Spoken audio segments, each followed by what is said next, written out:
আচ্ছা মন্ত্রী, কাল যে বিচার আমি করে দিলাম, তারপরে আমার নামে কিরকম আলোচনা চলছে? আলোচনা চলছে মানে সবাই ধন্য ধন্য করছে। আহ! তার মানে বিচারক হিসেবে আমি সফল। সে আর বলতে, মহারাজ, ওইভাবে বিচার করা সম্ভব নয়। তুমি বিচারের কি বোঝো গোপাল, যে মহারাজকে এই রকম ভাবে বলার সাহস পাও? একদম 100 ভাগ খাঁটি কথা বলেছেন। আমি সামান্য একজন ভাঁড়, লেখাপড়াও সেরকম করে করতে পারিনি।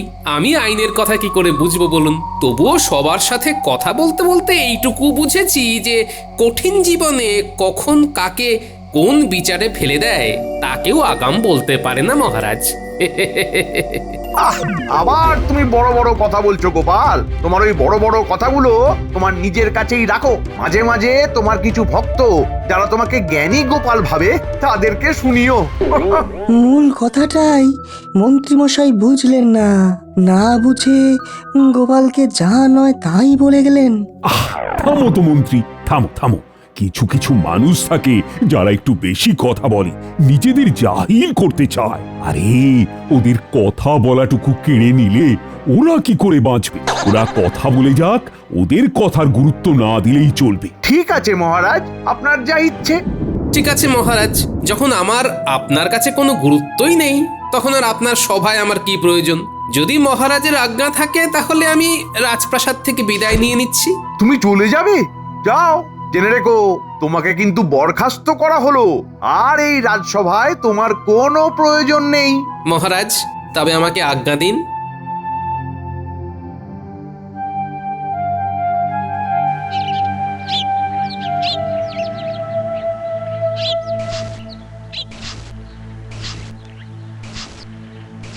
কি গো, বলি তুমি চলে এলে যে? তোমার শরীর টরীর খারাপ হলো নাকি? না না, শরীর খারাপ হবে কেন? শরীর শরীরের জায়গায় ঠিকই আছে। তবে চলে এলে যে? এই তো কিছুক্ষণ আগে গেলে। আসল কথা বললে তো এক্ষুনি দুশ্চিন্তা করবে। আসল সত্য না বলে অন্য কি কিছু গো, বলতে তুমি হবে। চুপ কেন? কি বলবো বলো তো? বলে তুমি বিশ্বাস করবে? বলো, কেন চলে এলে? অনেকদিন ধরে মন করছিল তোমাকে নিয়ে একটু তীর্থে যাব গিন্নি। সেটা নিয়ে ভাবতে ভাবতে দিলাম মহারাজকে বলে। উমা, তা শুনে মহারাজ কি বললেন? তা শুনে মহারাজ বললেন, তা গোপাল যাও, দিন কয়েকের জন্য গিন্নিকে নিয়ে ঘুরে এসো। উমা, তাই বললেন মহারাজ? তা কোথায় যাবে বলে ঠিক করেছো? শুনুন শুনুন শুনুন, মহারাজের আদেশে আজ থেকে গোপাল ভাঁড়কে রাজসভা থেকে বহিষ্কার করা হলো। গোপাল ভাঁড়ের সাথে রাজসভার আর কোনো যোগাযোগ থাকবে না। শুনুন শুনুন শুনুন। মানে? মানে মানে এটাই সত্য, কখনো চাপা থাকে না। তুমি আমাকে মিথ্যে কথা বললে? আমি ভাবতে পারিনি গো যে মহারাজ এইভাবে কৃষ্ণনগরের মানুষকে জানিয়ে দেবেন। তুমি আমাকে মিথ্যে কথা বললে, কি হয়েছিল বলো? বলবো গিন্নি, সব বলবো।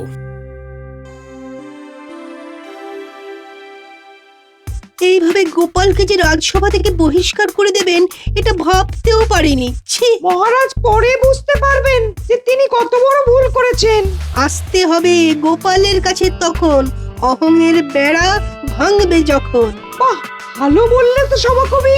কি বিজ্ঞানী, তুমি চুপ করে কেন? কি ভাবছো? মহারাজ গোপালের কথা তাই বুঝতে পারেননি। গোপাল কিন্তু মহারাজকে কখনো এমন কথা বলেনি যে মহারাজ ছোট হন, এটাই ভাবছিলাম। এই রাজসভায় আর না, মহারাজ আমাদেরও চান না। চলো সভাকবি, আমরা একটু গোপালের সাথে দেখা করে আসি। গোপালের সাথে কথা বলে একটু হালকা হই।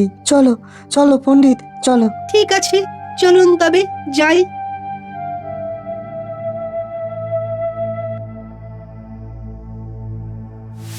এই বেশ ভালো হলো, কি বলেন মন্ত্রীমশাই? নিজে যেচে পড়ে বংশদণ্ড নিজের ঘাড়ে নিয়েছে। আমি তো শুধু আগুনে একটু ঘি দিয়েছি। বেশ হয়েছে, এইবার রাজসভাকে মনের মতন করে গড়ে তুলতে হবে। কি সেনাপতি, কেমন লাগছে? বেশ একটু ফুরফুরে লাগছে না? তার লাগছে না, খুব লাগছে। গোপালকে কি সহ্য করা যায় নাকি? মহারাজ নিজেই মাথায় তুলেছেন, এবার বুঝতে পেরেছেন যে জুতো পায়েই পড়ে, জুতোকে মাথায় তুলতে নেই। জুতোকে মাথায় নিলে ওই ধুলো ময়লা মাথায় গিয়ে মাথাটাই মলিন হবে। কাল থেকে রাজসভাটা নিজের হাতে সাজাবো। আহা, সব নিজের লোক ঢোকাবো, গোপালের জায়গায় বটা ঘটাকে। আর তোমরা তো আমার হয়েই কথা বলবে। হে হে, তোমাদেরকে নিয়ে আমার কোনো চিন্তা নেই। কিন্তু সভাকবি আর বিজ্ঞানী এই দুজনকে কিভাবে তাড়ানো যায়? তাড়িয়ে লাভ নেই, তাড়িয়ে লাভ নেই। আমরা সবাই এক হয়ে গেলে ওরা দুজনে বেকায়দায় পড়বে। ওদের তো এক ঘরে করে দেব, আর এক ঘরে থাকতে থাকতে ওরাও ক্লান্ত হয়ে পড়বে। হি হি, তারপর ওরা কোনোদিন বিরক্ত হয়ে নিজেরাই ইস্তফা দেবে। এটা কিন্তু খুব ভালো ভেবেছেন মন্ত্রী মশাই। আরে আমি তো মন্ত্রী, ভাবাটাই আমার কাজ। আর এই ভাবি বলেই মহারাজ আমাকে বেতন দেন। হে হে। আরে সবাই বলো দেখি কোথায় যাচ্ছে? খুব সহজ প্রশ্ন মন্ত্রী মশাই, ওরা কুটকচালি করতে গোপালের বাড়ি যাচ্ছে। কি ঠিক বলেছি তো? হ্যাঁ ঠিক বলেছো। কাল রাজসভায় জিজ্ঞেস করব সভাকবি আর বিজ্ঞানীকে। হে হে, এখন সবাই যে যার বাড়ি যাও। আমাকে এখন বটা ঘটার বাড়ি ছুটতে হবে। কাল ওদের মহারাজের সাথে একটা দেখা করিয়ে দেব। একটা দেখা হয়ে থাক। হ্যাঁ হ্যাঁ, ওদের কাজের খুব প্রয়োজন। আসুন আসুন, ওদের বলে আসুন।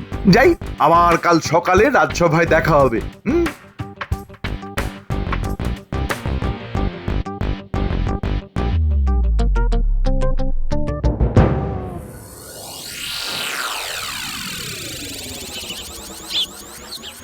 কি হে গোপাল, আছো নাকি বাড়ি?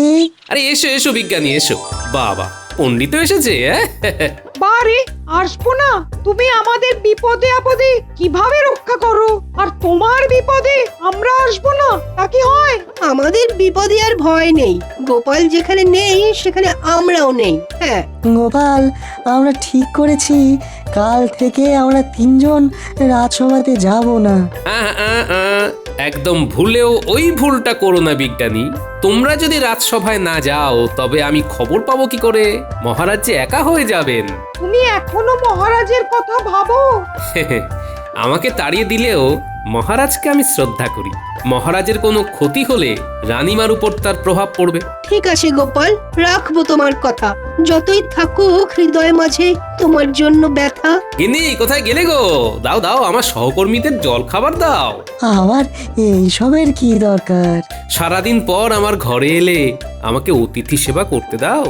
ওই তো গিন্নি এসে গেছে। এই যে মুড়ি আর নারকেল দিয়ে মেখে এনেছি, সবার জন্য নয়। হ্যাঁ, আমের সময় আমরে দাদা, জামের সময় জাম, সন্ধ্যাবেলায় নারকল মুড়ি, ঠান্ডা করে ভুড়ি। এতদিনে একটা খবরের মতো খবর দিলেন বটে, মন একদম কিরকম ফুরফুরে হয়ে উঠলো। এবার তাহলে আমাদের মনোবাঞ্ছা পূর্ণ হবে। হবে মানে? হ্যাঁ, হয়ে গেছে। কাল আমার সাথে রাজসভায় যাবি। গোপালের জায়গায় আমি তোদের বসিয়ে দেব। মহারাজ মানবে কেন? মহারাজ হয়তো অন্য কাউকে ভেবে রেখেছেন। ভেবে রাখলেই হবে? আমার একটা মত আছে না, ওসব নিয়ে একদম ভাববি না। জানবি তোদের মাথার ওপরে মন্ত্রী আছে। ও মা গো, আপনি কি সুন্দর কথা বললেন, আমার প্রাণটা কেমন জুড়িয়ে গেল। এমনি ভাবে কেউ কোনোদিনও বলেনি। তার মানে কাল থেকে আমরা দুজনে রাজকর্মচারী। সকাল সকাল চলে আসবি, বুঝলি? তোদের প্রথম দিন তো, দেরি করা ঠিক হবে না। একদম চিন্তা করবেন না, আমরা সবার আগে ওখানে গিয়ে দাঁড়িয়ে থাকবো। হ্যাঁ ঠিক আছে, আজ তবে আসি।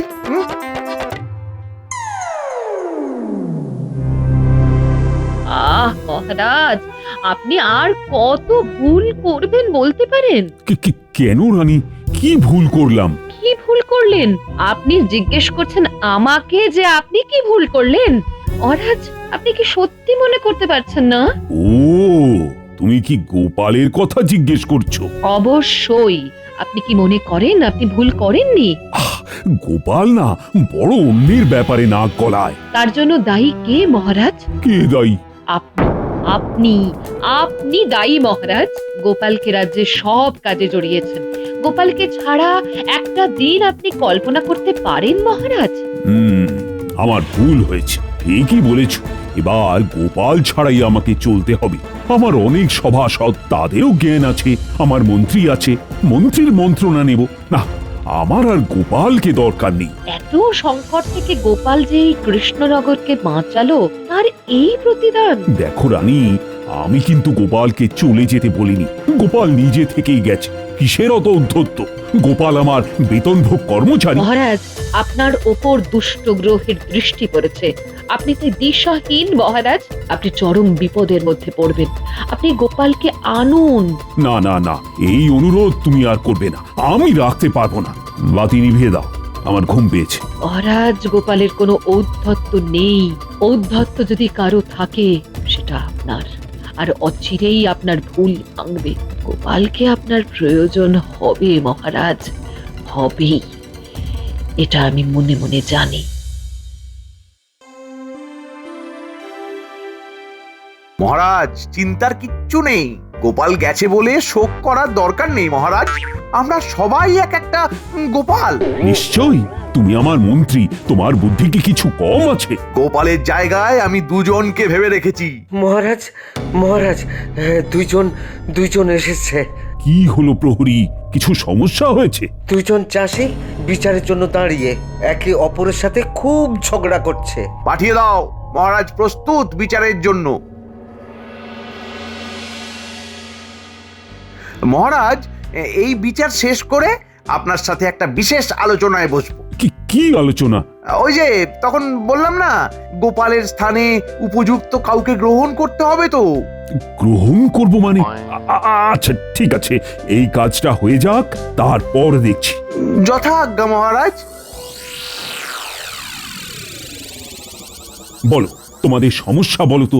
মহারাজ, মহারাজ, আমি একজন চাষি, চাষ করি, আমি পেট চালাই। এই মুকুন্দ আমার গরু চুরি করে নিয়েছে। কি আমি চুরি করেছি? মিথ্যেবাদী, খালি মিথ্যে কথা বলা। মুকুন্দ, ভালো হচ্ছে না বলছি। আমি মিথ্যে কথা বলছি না তুই মিথ্যে কথা বলছিস? আবার মিথ্যে কথা? থামো, তোমরা একে একে বলো। তুমি বলো, তোমার নাম কি? আগে যুধিষ্ঠির। কানা ছেলের নাম পদ্মলোচন, সকাল থেকে সন্ধে পর্যন্ত খালি মিথ্যে কথা বলে, তার নাম নাকি আবার যুধিষ্ঠির।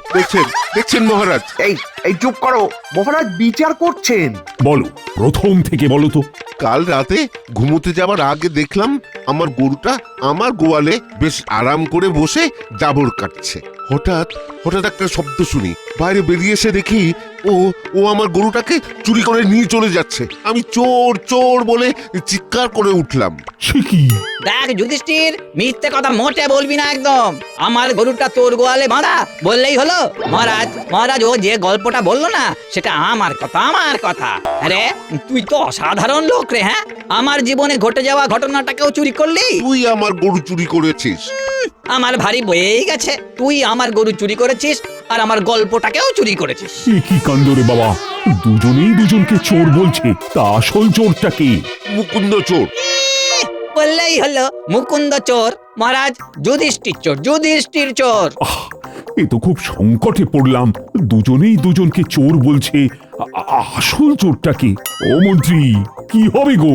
মহারাজ, আমাকে আজকের রাতটা ভাবতে দিন। হ্যাঁ, কাল বিচার হবে। ঠিক বলেছ। শোনো, তোমরা আজ ঘরে যাও, কাল এসে বিচার ঠিক পেয়ে যাবে। দুজনে সাক্ষী নিয়ে আসবে, কিন্তু সাক্ষীদের প্রশ্ন করলেই কে চোর সেটা ধরা পড়ে যাবে।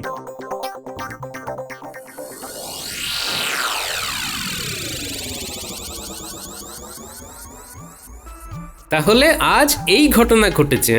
কাল ওদের সাক্ষী সাবুত কি বলে সেটা লক্ষ্য করবে সবাই। তারপর মহারাজ কি রায় দেন সেটাও দেখো। কি আর রায় দেবেন, আমি দায়িত্ব নিয়ে বলছি, কালকেও এই রায়দান মুলতবি থাকবে।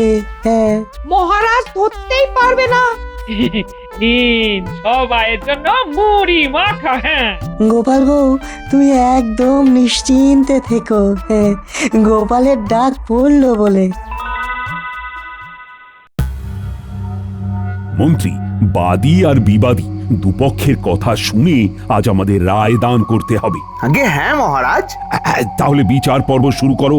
যুধিষ্ঠির, না তুমি শুরু করো। কি আর বলবো মহারাজ, ওই রাতের বেলা গরু চুরি করে নিয়ে বেরোবার সময় হাতে নাতে ধরা পড়ে যায়। আমি ওকে জড়িয়ে ধরে চিৎকার করে উঠি, তারপর সবাই এসে দেখে।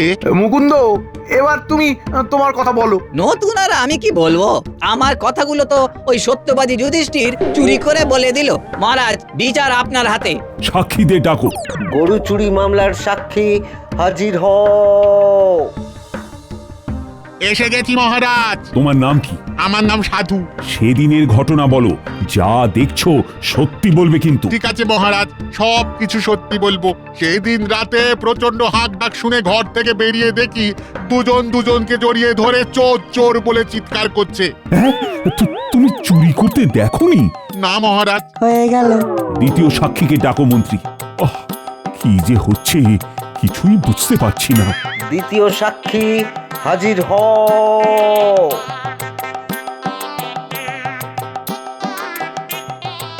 বলছে সভাকবি, মন্ত্রী মশাই হবেন ছবি। আগে আমি চরণ মহারাজ, সেদিন যা দেখেছি সব বলছি। তুমি কাউকে চুরি করতে দেখেছো? চুরি করতে তো দেখিনি, আমি চিৎকার শুনে বেরিয়ে এসে দেখি দুজনে দুজনকে ধরে চিৎকার করছে চোর চোর বলে। যা বাবা, কেউ তো কাউকে চুরি করতে দেখেনি। তাহলে বিচারটা হবে কি করে? আর কি গো মন্ত্রী, তুমি কিছু বলো। মহারাজ, মহারাজ, আমার সব গুলিয়ে যাচ্ছে, আমার সব গুলিয়ে যাচ্ছে, আমার মাথা কাজ করছে না মহারাজ।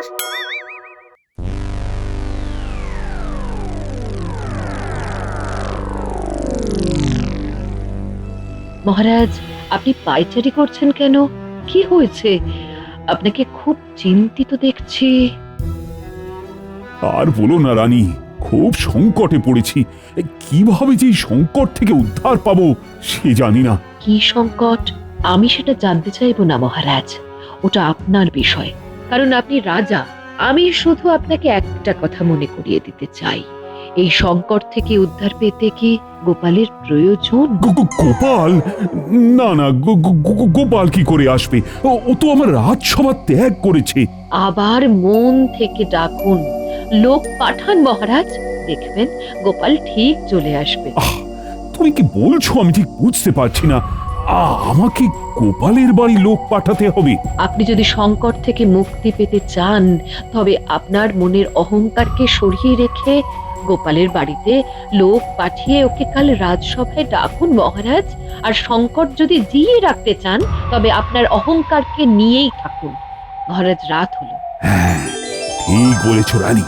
আমি কাল সূর্য ওঠার সাথে সাথেই গোপালের কাছে লোক পাঠাবো।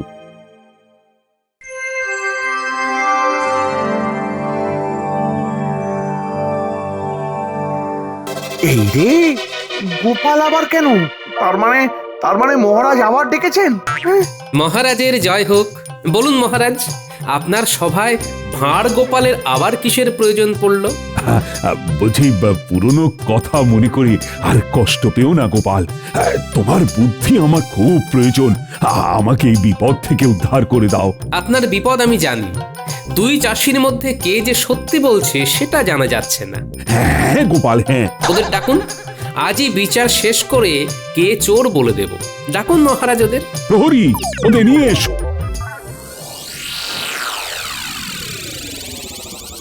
দেখো ভাই, তোমাদের মধ্যে একজন চোর, কিন্তু যেহেতু কোনো সাক্ষী তোমাদের কাউকে চুরি করতে দেখেনি, সুতরাং তোমাদের দুজনকেই আমাদের সময় নষ্ট করার অপরাধে একটা ছোট কাজ দেব। কাজ না বলে ওটাকে শাস্তিও বলতে পারো। কি কাজ? তোমাদের দুজনকে শ্মশান থেকে একটা মৃতদেহ নিয়ে নদীতে ভাসিয়ে দিতে হবে।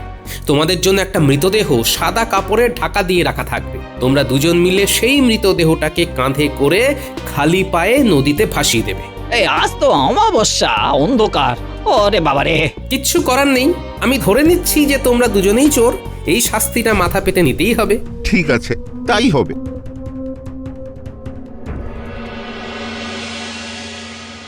গোপাল, দেখি তোমার এই বুদ্ধিতে আমাদের কাজ উদ্ধার হয় কিনা। আমাদের রাত্রি পর্যন্ত অপেক্ষা করতেই হবে, আর আমার কথা মতো মহারাজকে নদীর ধারে লুকিয়ে থাকতে হবে।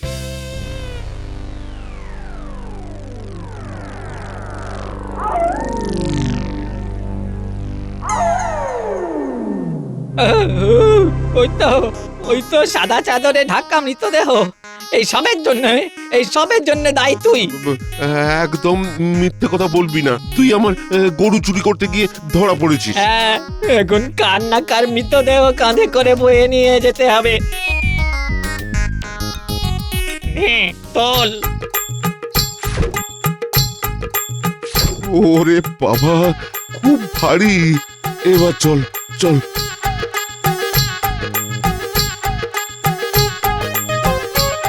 রে কেমন লাগছে?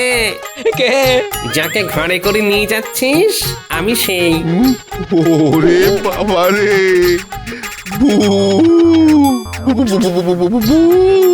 আরে আরে, এই আমাকে ছেড়ে দাও। ওরে নামিয়ে রেখে চোর চোর। চুপ, আমায় নামালেই আমি ঘাড়া মটকাবো।